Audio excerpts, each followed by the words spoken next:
I absolutely love collards, and my collards are ready to be harvested.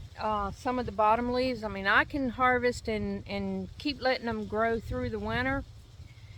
Today I'm gonna harvest some just for tonight's dinner. I love them. A lot of people only will have collards at once or twice a year, Thanksgiving, Christmas, holiday kind of thing, but I love collards all year long. I have them fresh while they're out here in the garden, and I will pull some in and put in the freezer, and then I will have some throughout the year from the freezer. But right now I want some fresh collards. I had netting over the collards to protect them. It did not seem to protect them. I noticed, well, the collards are okay actually. I haven't examined them thoroughly, but I don't see any caterpillars on my collards. But over here I've got celery, and there's a lot of worm activity on my celery that's beside the collard. So while I'm out here, and since I noticed it, I'm gonna put some BT on the celery. I did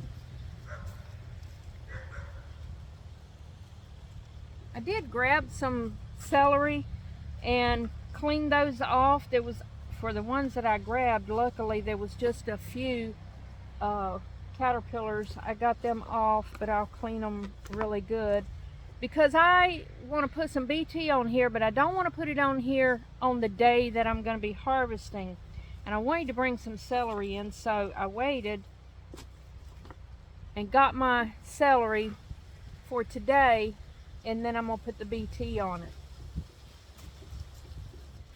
The BT for worm and caterpillar is a rate of 1 tablespoon, it's a rate of 1 teaspoon per gallon. Now what I'm using is a half-gallon sprayer, so I just used a half a teaspoon. Now I'm going to treat the celery with the BT, and the BT generally works pretty good.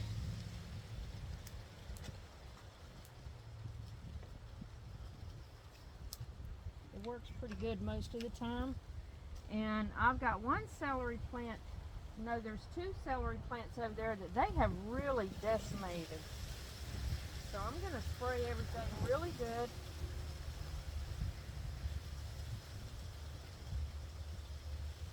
See if I can get rid of these caterpillars.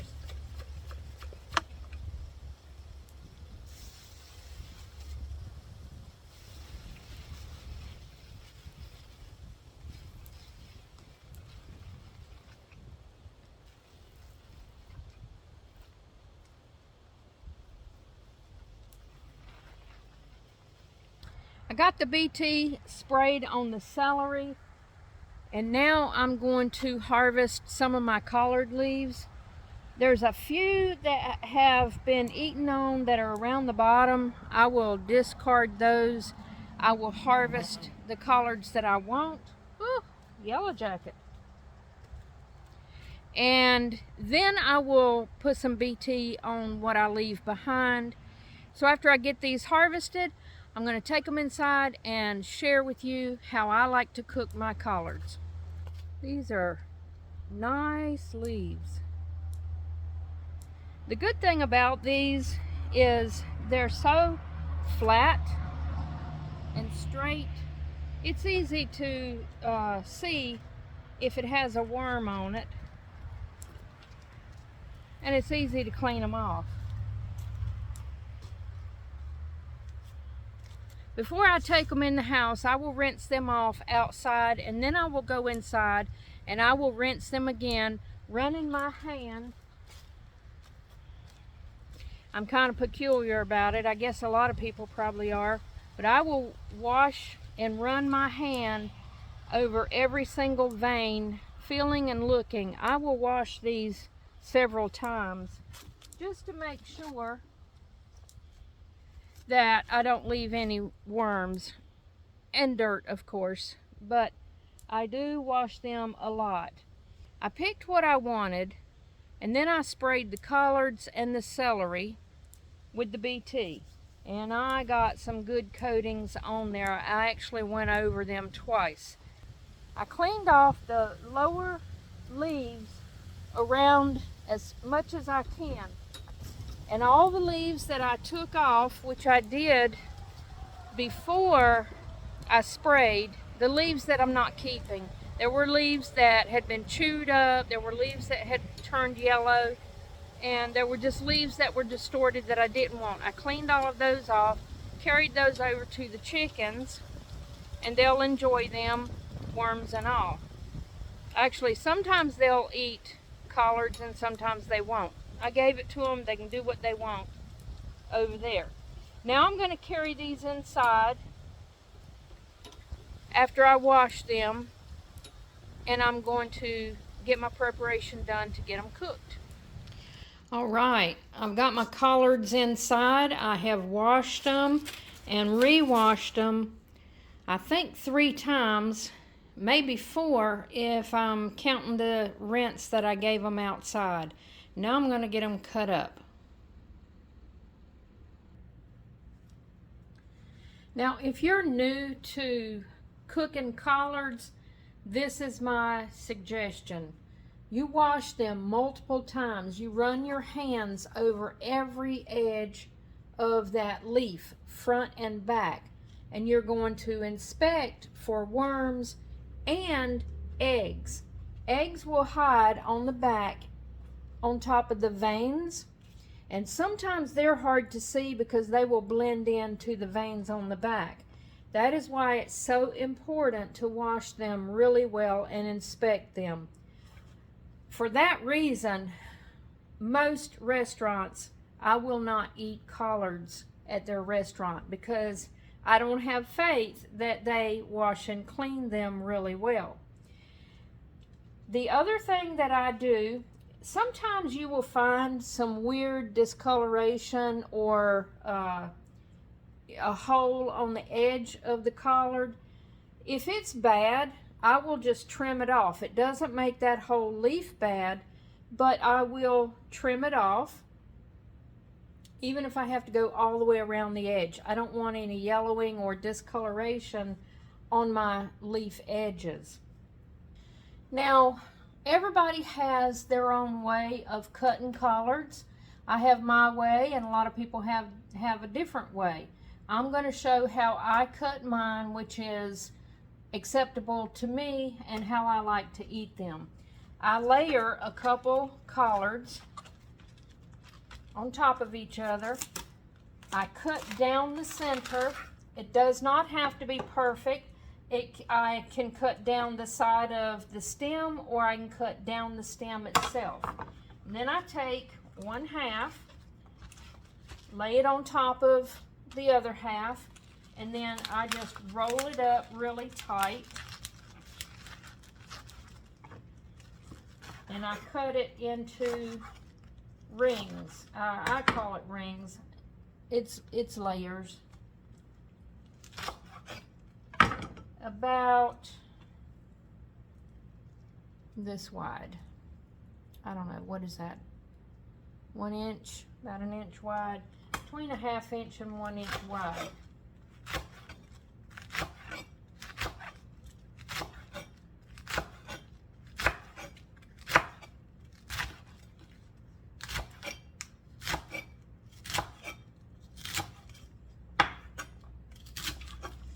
Cut all the way down the stem. I do trim a good bit off the stem, but I do like a few short pieces of stem in mine.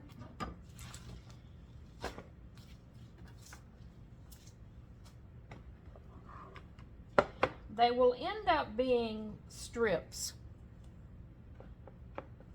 but they shrink a lot, so you won't have a plate full of long strips. Let me get the rest of these cut up.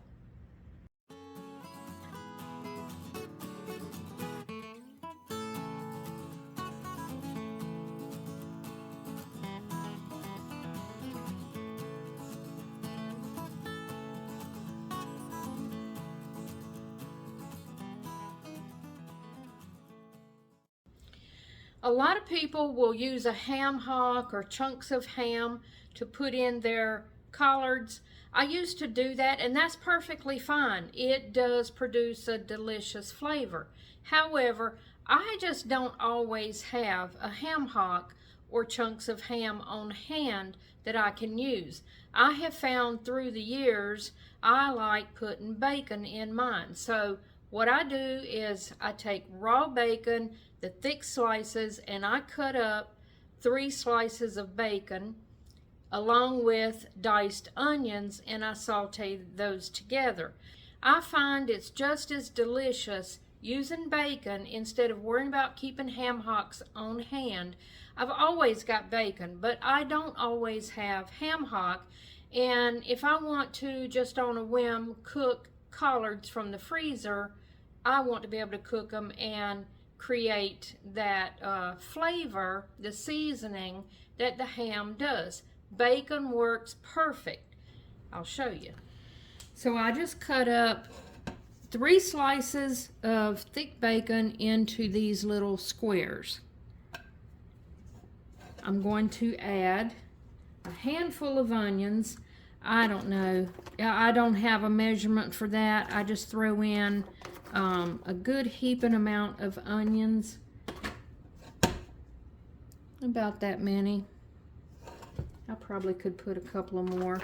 And what I'm going to do is saute these together until both the onion and the bacon browns really well.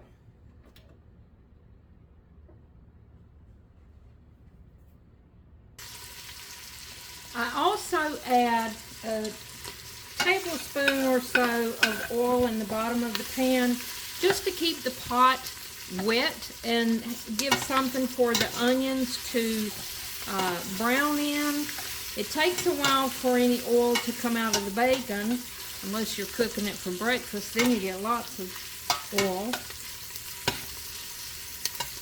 I'm going to cook the bacon and onions to a light brown stage, and I want to sear, swinge is what my mother used to call it. I want to swinge the bottom with the juices from the bacon and onion, as long as it doesn't burn. Just going to swinge. That swinge will come off of the bottom of the pot while the collards are cooking, and it will actually give flavor to the collards.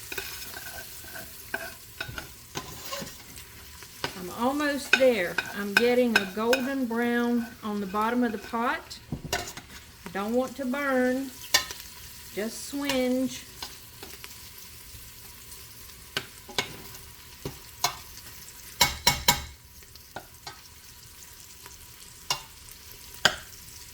Maybe another minute.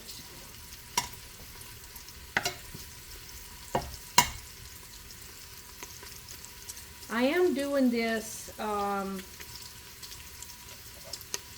almost on high. Every stove is different, but on mine it goes from low to all the way to 8 and then high. I'm doing this on 8, not high. It does cook it a little too fast, and if you don't cook it high enough, then it won't swinge the bottom of the pot. Okay. This is ready. See all the golden swinge on the bottom of the pot? Now, I'm going to use 2 cups of chicken broth, but right this minute, I'm just going to pour a little in there and stir it around and bring all of that up off of the pot.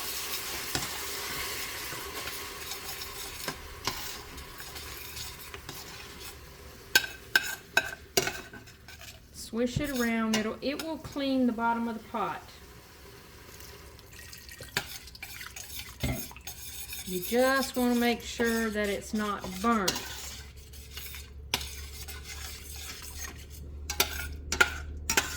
The collards, when you stir them up, they will also rub the bottom of the pot and get all of that goodness off of the bottom. That's really good, rich flavor that will end up being in the collards. Now I'm going to pour the rest of my 2 cups of chicken broth in there, I'm going to let that start to boil.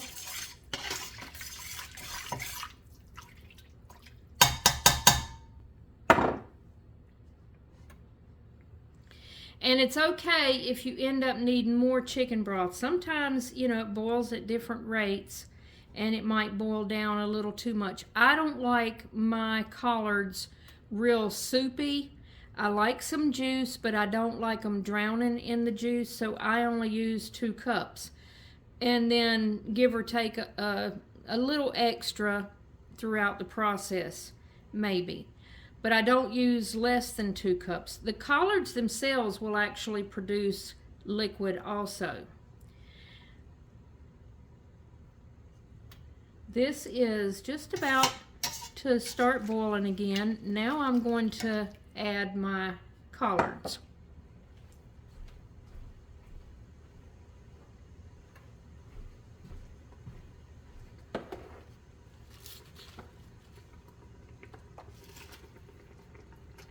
Sometimes you may have to add a little at a time and let them cook down and then add more. I will fill the pot as much as I can, and when they start cooking down, I'll add the rest of them.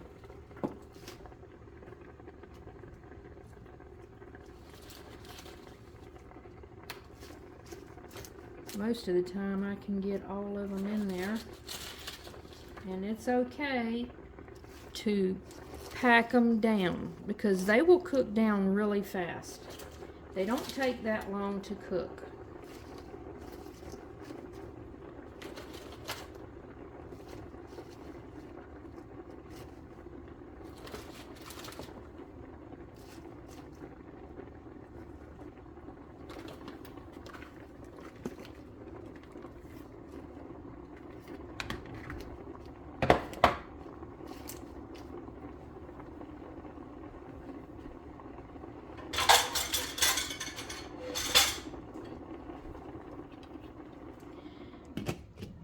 Now I'm just going to cover them and let the steam shrink these down. It won't take long.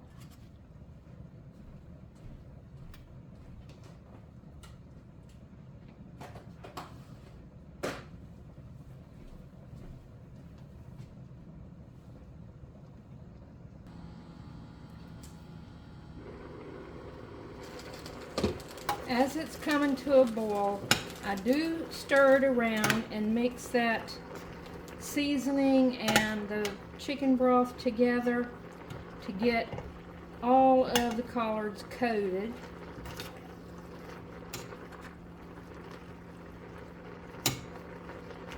I will add salt and pepper, and how much is a personal choice.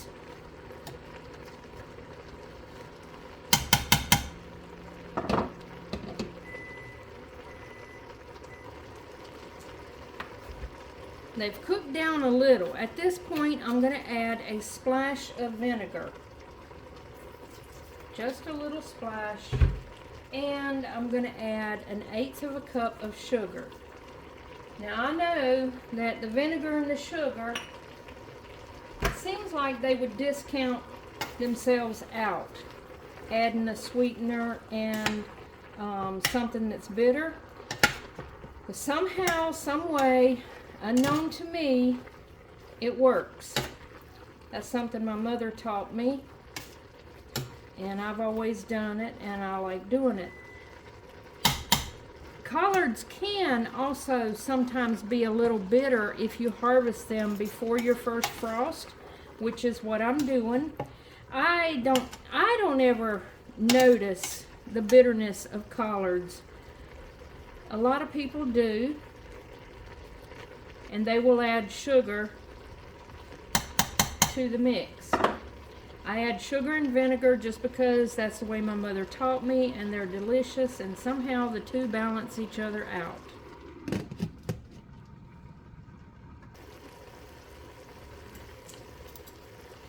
These are now done to the perfection that I like.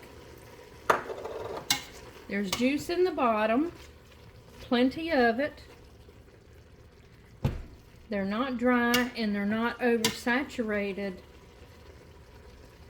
with juice either. It took 22 minutes from the time I put them in the pot and got them boiling. Now I'm just going to turn them off, close the lid, keep them warm until dinner time. In the meantime, I'm going to have just a little bit because I can't wait.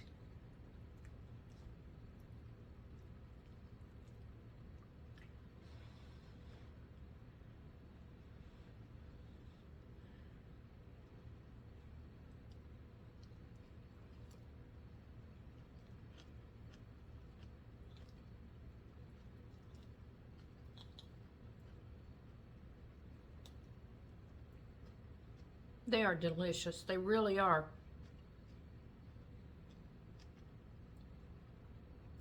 They're tender. They're plenty tender, actually, but they have just this tiny little bit of crunch left. So they're not, you know, overcooked, and they're not slimy from being cooked so long. They are perfect. They really are. They turn out perfect every single time like this.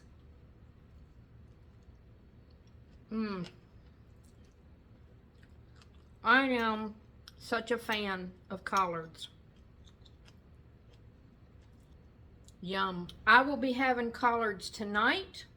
I will be having collards for Thanksgiving.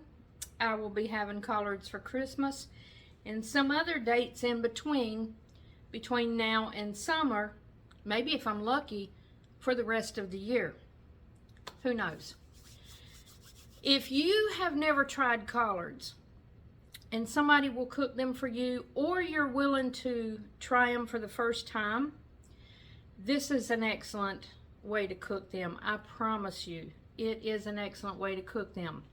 There's a lot of good ways to cook them. There's a lot of good recipes, but this is a simple, no muss, no fuss, really.